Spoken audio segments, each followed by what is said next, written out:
Yo, what's up everybody? It's Yo Kel, and for today's video, I've been peeping the YouTube landscape on all the New World Aeternum content, and I see the same things. Beginner guide, tips you must know as a beginner.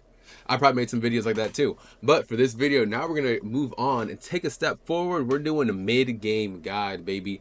Because this is the stuff people don't tell you. And what you do in the early game might not always be as effective in the mid game as it was before. So this is a guide to kind of help you groove on and transition with the least amount of friction possible. So buckle it up, grab your shoes, grab your shield, grab your weapon of choice, because we're getting right into it, baby. So for our first guide tip, when you're hitting mid game, and I'll qualify mid game about 30 to 45, 50. Once you hit this point, you should already have a good idea in your head what weapon you are going to use.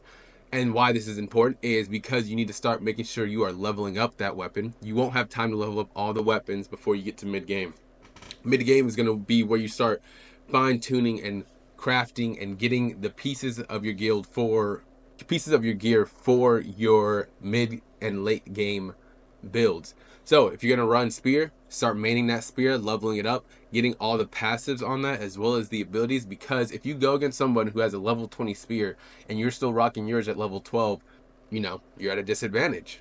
You are at a disadvantage. So make sure you're getting all those leveled up. Make sure you are playing around in the beginning, but when we hit mid game, you should start being able to fine tune what weapon you want to use. For our next tip, it's going to be deciding the role you want to play in the group content. What this means is, this tags on to our first one, is picking your weapon.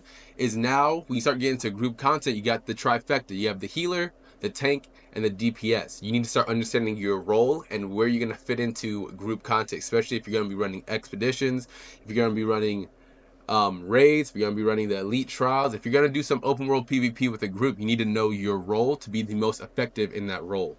A role running around with DPS, with all DPS people, it's going to be rough if you run against a solid people with a tank, healer, and DPS, just because the longevity and how they navigate is going to be completely different. So start understanding your role. If you're going to be a healer, start understanding the healing builds, how you read the battlefield, how you throw out your heals, how you keep everybody alive, how you keep yourself alive. As well as the tank, if you're going to run the tank, start understanding how the aggro and threat mechanics work, what gems you need on your weapons and gear, so on and so forth, just so you can optimize and people want you in your group. Especially for these expeditions, when they start getting harder, especially when you start getting into the mutations. If you're not pulling your weight, bye. Bye. You're not in my group anymore. So, again, make sure you start understanding your role, finding the role you like to play that's enjoyable for you, and refining it and start understanding the craft. For our next tip, we got getting a house and finding your main settlement. So you can't be like me. You can't be a nomad forever. You have to find somewhere, hunker down, find yourself a wife, find yourself a house, and settle into your life, No, but in all seriousness, get a house because it offers so many perks as far as understanding where your main settlement is going to be, because there is a territory system that you have to do to obtain a house and to get higher tier houses, so on and so forth. So perks of having a house is storage is huge. Get extra storage for all your goodies that, if you're like me, I'm picking everything up I'm finding. I need somewhere to put that in. Let me get a house, get a nice chest in that bad boy. We're stockpiling that thing. What a house is also good for is a recall point. So it makes your runs and farming way more reliable, because now you can use your inn. You can also use your house as a recall point after each trip, going back and forth free of charge, and you don't have to be at a fast travel location to use it. You can be anywhere in the world, recall back to your house. And another one is trophy systems.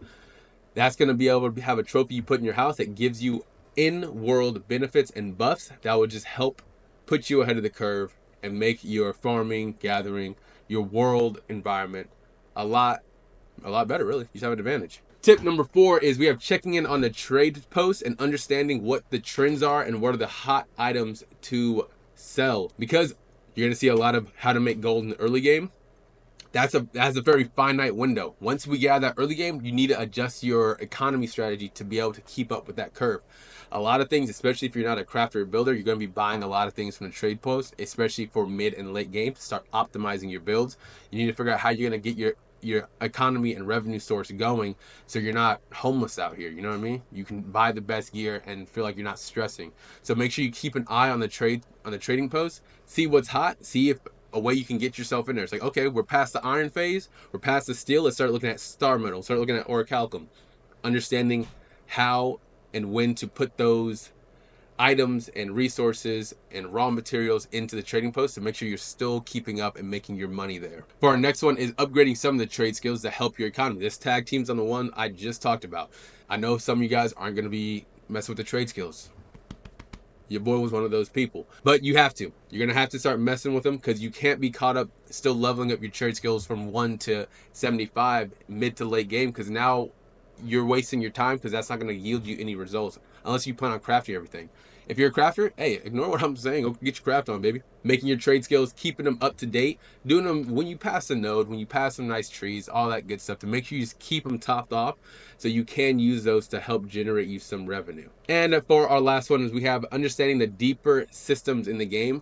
I might make another video going into this one because it is a little bit of a more in-depth concept, but leveling and just doing the main quest line can only take you so far as your effectiveness as a player. So you need to start understanding cooking. You need to understand the buffs cooking can give you. You need to understand the perks on your weapon and gear and how they optimize your build, and what they do without, what they do with, what they do when you're stacking them up together, and kind of mix and matching and understanding your playstyle, especially when you start understanding the perks along with what skill tree you are unlocking for your weapons. And then you also have potions, which again, outside of health, there's also potions that help your gathering yield, recovery. There's a lot of different mechanics in the game that you have to start understanding when you start getting into the mid and late game to make sure you're a top tier player. You have music as well that gives you world buffs that is also a trade skill, but again will also help give you an edge when you're out doing your thing, especially if you're a PvPer.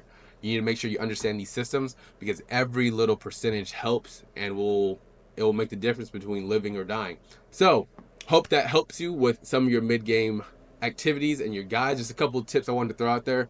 Leave a comment if you guys have any tips. If you guys enjoyed the video, please be sure to like and subscribe. It helps the channel grow a lot. I will be streaming the first couple of days. Sadly, I'm going out of town, but I'm gonna try to have some videos playing out throughout the first couple of weeks. But as always, stay easy and stay breezy. Let me know how you guys are rocking. How you guys, if you're excited, if you're not excited, if you are new to New World, if you're a returning player, just everything and anything, you know? As always, have a good rest of your day, and I'll catch you guys in the next video. Peace.